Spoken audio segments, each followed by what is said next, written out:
இன்றைக்கி நாம் மொறுமொறுப்பான ஆனியன் பக்கோடா எப்படி செய்கிறதுன்னு பார்க்கலாம் வாங்க. அதுக்கு ஒரு கப் அளவுக்கு ஆனியனை நல்லா நீல வாக்கில் கட் பண்ணி போட்டிருக்கேன்.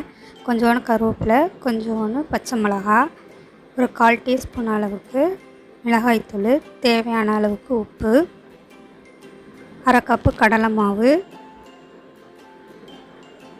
2 டேபிள் ஸ்பூன் அளவுக்கு அரிசி மாவு, பெருங்காயம் ஊற போட்டு வச்சுருக்கேன். அந்த தண்ணியை சேர்த்துக்கிறேன். பெருங்காயத்தூள் இருந்தால் அதையும் சேர்த்துக்கலாம். இப்போ நல்லா மிக்ஸ் பண்ணி விட்டுக்கலாம். தண்ணி தேவைப்பட்டால் கொஞ்சம் கொஞ்சமாக தெளித்து பிணையணும். இப்போ நான் பெருங்காய தண்ணியே சேர்த்துக்கிறேன். இப்போ நல்லா மிக்ஸ் பண்ணி விட்டு அழுத்தி விட்டு நல்லா பிணைஞ்சு எடுத்துக்கலாம். இப்போ நல்லா மிக்ஸ் பண்ணி விட்டாச்சு.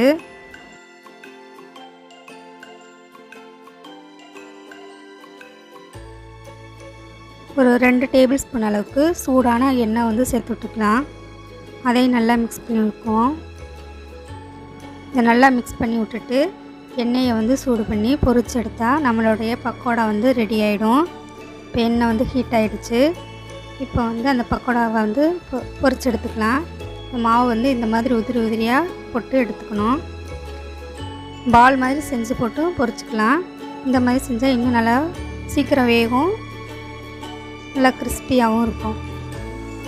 நல்லா கோல்டன் கலர் வர்ற வரைக்கும் நல்லா பொரிக்கணும். அதே சமயத்தில் நல்லா கிறிஸ்பியாகவும் ஆகணும். அடுப்பை லோ ஃப்ளேமில் வச்சு பொரிச்சு எடுத்துக்கலாம். இப்போ நல்லா கோல்டன் கலராக மாறிடுச்சு.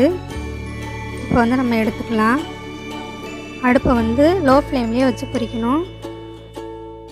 இது ரொம்ப சுலபமாக செஞ்சிடலாம். நீங்களும் உங்கள் வீட்டில் செஞ்சு பார்த்துட்டு எப்படி இருக்குன்னு ஃபீட்பேக்கை கமெண்டில் சொல்லுங்கள். என்னுடைய வீடியோ உங்களுக்கு பிடிச்சிருந்தால் லைக் பண்ணுங்கள், ஷேர் பண்ணுங்கள், சப்ஸ்கிரைப் பண்ணுங்கள்.